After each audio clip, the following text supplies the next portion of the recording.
বিভিন্ন রাজ্যে বাঙালিদের ওপরে নির্যাতন, বাংলা বললেই অপরাধ, বাংলা বললেই বাংলাদেশি তকমা, এই সমস্ত কিছু তো ছিলই। ল্যাংটো করে মারধরেরও অভিযোগ ছিল। এরপরে খুন, বাদুড়িয়ার এক পরিযায়ী শ্রমিক নভি মুম্বাইয়ে ভাসিতে খুন হলেন, দেহ টুকরো টুকরো করা হলো। দেহ টুকরো টুকরো অবস্থাতেই তাকে উদ্ধার করা হয়েছে। আবু বক্কর মন্ডল, নিহত পরিযায়ী শ্রমিক। विश्वनाथ सावंत हमारे संगे रहे। विश्वनाथ सावंत जी, कैसे हुआ है ये हादसा और खून कैसे किया है, मर्डर कौन किया है, अभी तक कुछ बाहर आया? बिल्कुल, नवी मुंबई के वाची इलाके में ये हादसा हुआ है। बहुत दिल को दहलाने वाली दुर्घटना है। जो मयत है और जो आरोपी है दोनों पहचान के हैं। और ये वाची सेक्टर 30A में ये वारदात हो चुकी है। 4 दिन पहले जो मयत है वो लापता थे। पुलिस तहकीकात कर रही थी। लास्ट में पुलिस को पता चला कि जो मयत है उसके वाइफ को फोन आया था कि आपका पति वापस नहीं आएगा। अच्छा। इस फोन के आधार पर फिर वाशी पुलिस ने तहकीकात शुरू कर दी और उसके बाद जिसने फोन किया था उसको धर दबोच लिया और तहकीकात करना शुरू किया। तभी उसने बता दिया कि खुद ने खून किया। मॉर्निंग के टाइम पे जब भी मयत वॉशरूम गया था तभी उसने उसके कपड़े निकाल के वो मयत को टुकड़े टुकड़े करके थाने क्रिक में उसको फेंक दिया था और लापता हो गया था। इस तरह से बॉडी को ये करके पोस्टमार्टम के लिए भेज दिया और आरोपी को अरेस्ट कर दिया, ऐसा पुलिस ने कहा। थोड़ी देर में वो पुलिस अभी इसको आरोपी को ऑफिशियली डिक्लेयर कर देंगे। कुछ आधा पौना घंटा लगेगा उसको। और पुलिस को इसका ज्यादा प्रेशर था आरोपी को पकड़ना। कितने अरेस्ट हुआ है?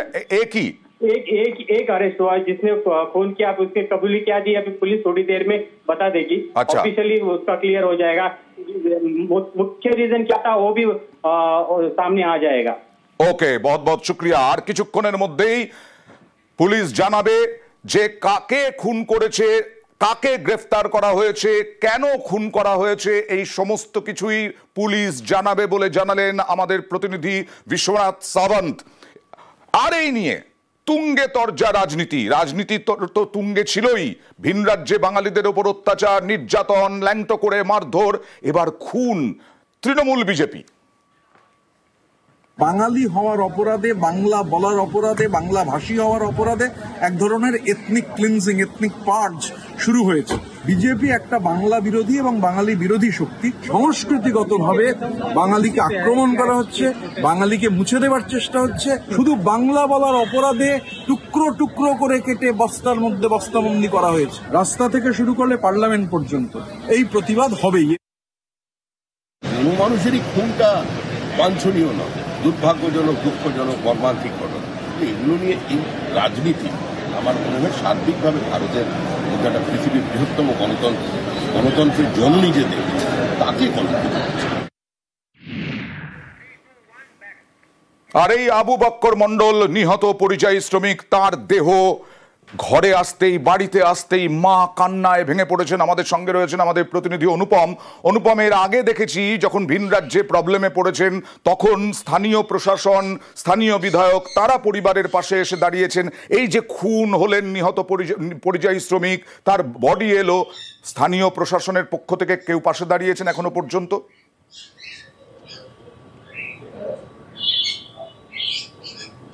দেখো অনন্দা, এই যে আবু বক্কর মন্ডল যে খুন হয়েছে তার দেহ গতকাল রাতে যখন তার কফিন বন্দি টুকরো টুকরো দেহ যখন বাড়িতে ফেরে তখন কিন্তু স্থানীয় যেসব পঞ্চায়েত প্রধান থেকে শুরু করে স্থানীয় যেসব তৃণমূলের নেতৃত্ব তারা কিন্তু ঘটনাস্থলে ছিল এবং বাদুড়িয়া থানার পুলিশও কিন্তু খোঁজখবর রেখেছিল যে কিভাবে বডিটা ঠিক মতন বাড়িতে আসে, সে পর্যন্ত কিন্তু তারা নজরদারি রেখেও ছিল এবং রাতে সেই দেহ কবরস্থ করা হয়।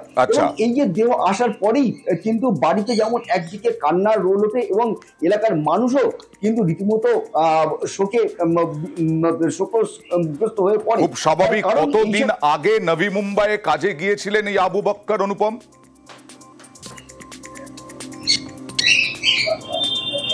10 বছর আগে থেকে এই 10 বছর আগেই মুম্বাইতে কাজে যায় এবং সেখানে বিয়ে করে, সেখানেই আর কি বিয়ে করে সেখানেই পরিযায়ী শ্রমিকের কাজ করতো এবং তারপরেই এই দুর্ঘটনা ঘটে। রবিবার থেকে নিখোঁজ ছিল, তারপরে তার টুকরো টুকরো দেহ উদ্ধার হয় এবং সেই দেহ গতকাল কফিন বন্দি হয়ে বাড়িতে ফেরে এবং এই নিয়ে কিন্তু রীতিমতো তাদের বাড়ির যারা পরিবারের লোকজন থেকে শুরু করে স্থানীয় মানুষ যেটা বারবার করে যেটা দাবি করছে যে মুখ্যমন্ত্রী এই বিষয়ে হস্তক্ষেপ করুক। নিশ্চয়ই উচ্চপদস্থ প্রশাসনের কর্তারা নিশ্চয়ই মুম্বাই পুলিশের সঙ্গে যোগাযোগ করবে। মুম্বাই পুলিশ, জানা যাচ্ছে, তুমি পরিবারকে জানিও যে মুম্বাই পুলিশ আর কিছুক্ষণের মধ্যেই জানাবে যে কাকে গ্রেফতার করা হয়েছে, একজনকে গ্রেফতার করা হয়েছে, তাকে কেন গ্রেফতার করা হয়েছে, কেন খুন হলেন আবু বক্কর, মুম্বাই পুলিশ আর কিছুক্ষণের মধ্যেই জানানোর কথা। এ হচ্ছে পরিযায়ী শ্রমিক হয়ে মহারাষ্ট্রে কাজে গেছিল, সেখানে ওর যেভাবে হত্যা করা হয়েছে কেটে পিস পিস করে গর্তয় পুঁতে রেখেছিল। ওর একদিন পুঁতে রেখেছে। ওর যে এই কাজ করেছে তার আমরা চরম শাস্তি চাই, এর সাথে যারা জড়িত আছে তাদেরও চরম শাস্তি চাই, আমরা তার ফাঁসি চাই। গলার নলি কেটেছে, এখানে কপিয়েছে, কেটে পিস পিস করে বস্তা বন্দি করে ওকে নিয়ে খালে পুঁতে রেখেছে। আমরা দিদির কাছেও অনুরোধ করছি যে দিদি এই পরিযায়ী শ্রমিক বারবার এরকম খুন হচ্ছে, আপনারা একটু দেখুন। আমার ছেলে বোম্বাইতে গেছে, ওই ছাইটি কাজ করতে গেছে, তা ওই সব তারাই খুন করেছে। ওদের শাস্তি চাই, ওদের ফাঁসি চাই আমি। আমার ছেলে এই 20 বছর আমার ছেলে বিল্ডিং লাইনে কাজ করে, ওই লেবারে কাজ লাগাতো। আমার ছেলের খুন করেছে, আমার ছেলের খুন করে ওই বোম্বাই মেয়ে খাড়িতে রেখেছে, খাতার মধ্যে পুঁতে দিয়েছে রাত 3টের সময়। বিভিন্ন রাজ্যে বাঙালিদের ওপরে নির্যাতন, বাংলা বললেই অপরাধ, বাংলা বললেই বাংলাদেশি তকমা, এই সমস্ত কিছু তো ছিলই। ল্যাংটো করে মারধরেরও অভিযোগ ছিল। এরপরে খুন, বাদুড়িয়ার এক পরিযায়ী শ্রমিক নভি মুম্বাইয়ে ভাসিতে খুন হলেন, দেহ টুকরো টুকরো করা হলো, দেহ টুকরো টুকরো অবস্থাতেই তাকে উদ্ধার করা হয়েছে। আবু বক্কর মন্ডল, নিহত পরিযায়ী শ্রমিক। विश्वनाथ सावंत हमारे संगे रहे। विश्वनाथ सावंत जी, कैसे हुआ है ये हादसा और खून कैसे किया है, मर्डर कौन किया है, अभी तक कुछ बाहर आया? बिल्कुल, नवी मुंबई के वाची इलाके में ये हादसा हुआ है। बहुत दिल को दहलाने वाली दुर्घटना है। जो मयत है और जो आरोपी है दोनों पहचान के हैं और ये वाशी सेक्टर 30A में ये वारदात हो चुकी है। 4 दिन पहले जो मयत है वो लापता थे, पुलिस तहकीकात कर रही थी। लास्ट में पुलिस को पता चला कि जो मयत है उसके वाइफ को फोन आया था कि आपका पति वापस नहीं आएगा। अच्छा। इस फोन के आधार पर फिर वाशी पुलिस ने तहकीकात शुरू कर दी और उसके बाद जिसने फोन किया था उसको धर दबोच लिया और तहकीकात करना शुरू किया। तभी उसने बता दिया कि खुद ने खून किया। मॉर्निंग के टाइम पे जब भी मयत वॉशरूम गया था तभी उसने उसके कपड़े निकाल के वो मयत को टुकड़े टुकड़े करके थाने क्रिक में उसको फेंक दिया था और लापता हो गया था। इस तरह से बॉडी को ये करके पोस्टमार्टम के लिए भेज दिया और आरोपी को अरेस्ट कर दिया, ऐसा पुलिस ने कहा। थोड़ी देर में वो पुलिस अभी इसको आरोपी को ऑफिशियली डिक्लेयर कर देंगे। कुछ अच्छा। आधा पौना घंटा लगेगा उसको और पुलिस को इसका ज्यादा प्रेशर था आरोपी को पकड़ना। कितने अरेस्ट हुआ है? एक ही? एक अरेस्ट हुआ है जिसने फोन किया, उसने कबूली क्या दी अभी पुलिस थोड़ी देर में बता देगी। अच्छा। ऑफिशियली उसका क्लियर हो जाएगा।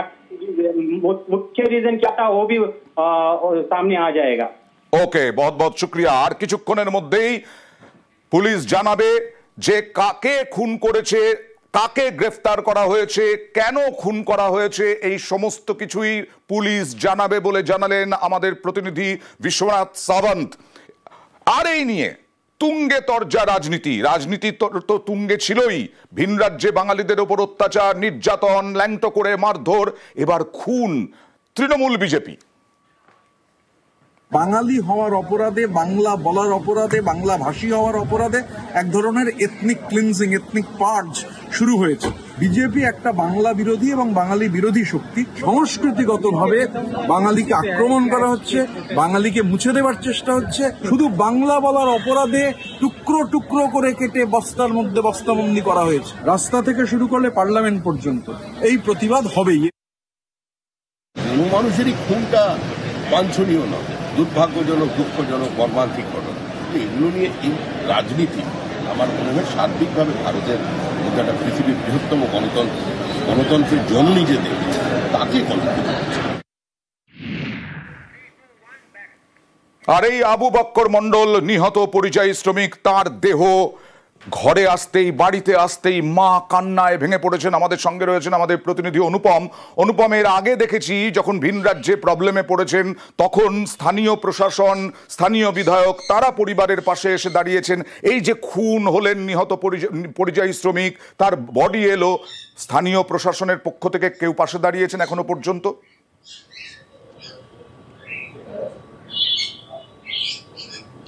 দেখো অনন্দা, এই যে আবু বক্কর মণ্ডল যে খুন হয়েছে, তার দেহ গতকাল রাতে যখন তার কফিন বন্দি টুকরো টুকরো দেহ যখন বাড়িতে ফেরে, তখন কিন্তু স্থানীয় যেসব পঞ্চায়েত প্রধান থেকে শুরু করে স্থানীয় যেসব তৃণমূলের নেতৃত্ব তারা কিন্তু ঘটনাস্থলে ছিল এবং বাদুড়িয়া থানার পুলিশও কিন্তু খোঁজখবর রেখেছিল যে কিভাবে বডিটা ঠিক মতন বাড়িতে আসে, সে পর্যন্ত কিন্তু তারা নজরদারি রেখেও ছিল এবং রাতে সেই দেহ কবরস্থ করা হয়। এবং এই যে দেহ আসার পরেই কিন্তু বাড়িতে যেমন একদিকে কান্নার রোল ওঠে এবং এলাকার মানুষও কিন্তু রীতিমতো শোকগ্রস্ত হয়ে পড়ে। খুব স্বাভাবিক। কতদিন আগে নবী মুম্বাইয়ে কাজে গিয়েছিলেন এই আবু বক্কর অনুপম?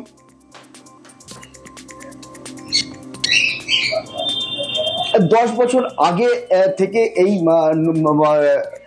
10 বছর আগেই মুম্বাইতে কাজে যায় এবং সেখানে বিয়ে করে, সেখানেই পরিযায়ী শ্রমিকের কাজ করতো এবং তারপরেই এই দুর্ঘটনা ঘটে। রবিবার থেকে নিখোঁজ ছিল, তারপরে তার টুকরো টুকরো দেহ উদ্ধার হয় এবং সেই দেহ গতকাল কফিন বন্দি হয়ে বাড়িতে ফেরে এবং এই নিয়ে কিন্তু রীতিমতো তাদের বাড়ির যারা পরিবারের লোকজন থেকে শুরু করে স্থানীয় মানুষ যেটা বারবার করে যেটা দাবি করছে যে মুখ্যমন্ত্রী এই বিষয়ে হস্তক্ষেপ করুক। নিশ্চয়ই উচ্চপদস্থ প্রশাসনের কর্তারা নিশ্চয়ই মুম্বাই পুলিশের সঙ্গে যোগাযোগ করবে। মুম্বাই পুলিশ, জানা যাচ্ছে, তুমি পরিবারকে জানিও যে মুম্বাই পুলিশ আর কিছুক্ষণের মধ্যেই জানাবে যে কাকে গ্রেফতার করা হয়েছে, একজনকে গ্রেফতার করা হয়েছে, তাকে কেন গ্রেফতার করা হয়েছে, কেন খুন হলেন আবু বক্কর, মুম্বাই পুলিশ আর কিছুক্ষণের মধ্যেই জানানোর কথা। এ হচ্ছে পরিযায়ী শ্রমিক হয়ে মহারাষ্ট্রে কাজে গেছিল, সেখানে ওর যেভাবে হত্যা করা হয়েছে, কেটে পিস পিস করে গর্তই পুঁতে রেখেছিল। ওর একদিন পুঁতে রেখেছে। ওর যে এই কাজ করেছে তার আমরা চরম শাস্তি চাই, এর সাথে যারা জড়িত আছে তাদেরও চরম শাস্তি চাই, আমরা তার ফাঁসি চাই। গলার নলি কেটেছে, এখানে কপিয়েছে, কেটে পিস পিস করে বস্তা বন্দি করে ওকে নিয়ে খালে পুঁতে রেখেছে। আমরা দিদির কাছেও অনুরোধ করছি যে দিদি, এই পরিযায়ী শ্রমিক বারবার এরকম খুন হচ্ছে, আপনারা একটু দেখুন। আমার ছেলে বোম্বাইতে গেছে, ওই ছাইটি কাজ করতে গেছে, তা ওই সব তারাই খুন করেছে। ওদের শাস্তি চাই, ওদের ফাঁসি চাই আমি। আমার ছেলে এই 20 বছর আমার ছেলে বিল্ডিং লাইনে কাজ করে, ওই লেবারে কাজ লাগাতো। আমার ছেলের খুন করেছে, আমার ছেলের খুন করে ওই বোম্বাই মেয়ে খাড়িতে রেখেছে, খাতার মধ্যে পুঁতে দিয়েছে রাত 3টের সময়।